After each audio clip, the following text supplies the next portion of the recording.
Hey guys, we're going to be looking at completing the square. Here in front of you is some vocabulary. As was proven on this last quiz/test, vocabulary is important. Okay, so write it down, take your time to look up the definitions, maybe even examples, okay, on that electronic textbook that you can find in Schoology. Okay, it'll help you all around, not to mention get a couple of freebies on the quiz or test. Okay, so anyways, what we're going to look at is 3 problems. The purpose of these problems is, 1, to continue with our understanding and use of radicals, and then this whole concept of completing the square. Okay, so go ahead and sit back and enjoy. Solve the equation. Alright, what we're going to do here is we're going to exploit your use of being able to solve or factor these trinomials. Alright, so I'm going to skip the work we've done in the past to factor. Alright, but if you need to go a little slower, you feel free to do so. Now, I was going to factor this guy right here. I know I would factor out to x minus 5, x minus 5, and then you got the 54. Okay. Now you'll get a lot of this repetition because of this square feature, alright, which is going to allow us now to solve for it by taking the square root. So let me take the square root of both sides. Okay, why am I doing this? Because the opposite of a square is square root, and I'm looking to solve for x, so I must cancel as much as possible. So after that does cancel, I have x minus 5 equals the square root of 54. However, people, pay attention to the fact that you don't just get that, you get plus or minus, okay? Positive or negative version. So then, if I go ahead and continue this, okay, the next thing I would do is add 5 to both sides. And I have x equals plus or minus square root of 54 plus 5. Okay? Now the other thing we looked at is how to factor this out. So go back and look at that lesson. What I'll give you here is the final answer, which is 9 times 6, which is 3 square root of 6 plus 5. And for your benefit, I'm going to describe this way, okay? The positive and the negative, right? So I have 3 square root of 6 plus 5, comma, that's one solution. The other solution is with the negative, right? So negative square root of 6 plus 5. So, take your time with this video. Notice how the opposite of square is square root. Notice what results is a positive, negative, okay, or 2 solutions in general. Then after that, you're using, as I promised, a lot of your prior knowledge. So your ability to factor out what's inside this radical is going to be very important. Okay. So let's move on. And if that was a little overwhelming, it just means you got to go back to your lesson on factoring, number 1. Okay. And number 2, go back and look at that lesson on how to simplify these radical expressions. Alright. Complete the square for the expression. Write the resulting expression as a binomial squared. Alright. What's going to be important here is this little formula. So this complete the square, right? As promised, the name of this section. It really comes from taking b, cutting it in half, and then squaring it. Okay? So, right, they want me to complete this expression, right? Or, excuse me, complete the square for this expression. So then I have, right, so this is the new knowledge that you now have. Complete the square, you use this formula. Where is this coming from?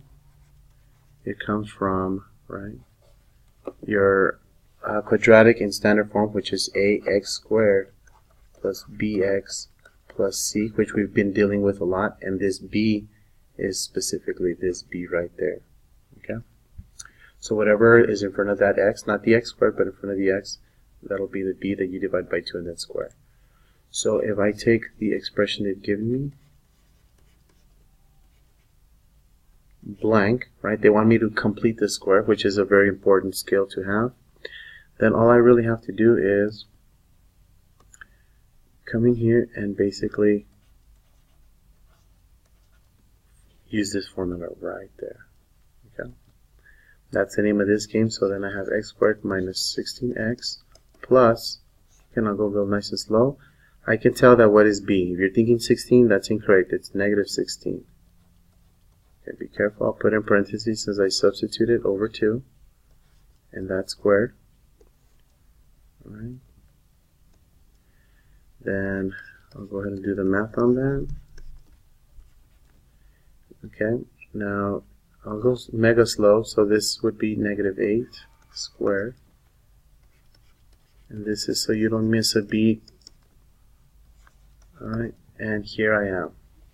Alright, negative 8 squared is 64.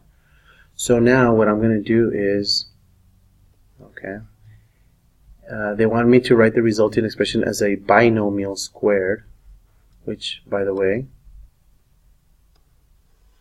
is exactly this guy right here, right? A binomial squared. So that's what it should look like. So that means you're going to have to factor, or I'm going to have to factor here. So I'll draw the skeleton like we've seen it in the past. There's no, it's just an expression, not an equation, so I won't put an equal sign. So then I'll just do this. Okay. Now you guys are familiar, you've seen this before. You know the process, the table if you need it, but if not, basically two numbers that multiply to give me 64 and add to give me negative 16. So it's these.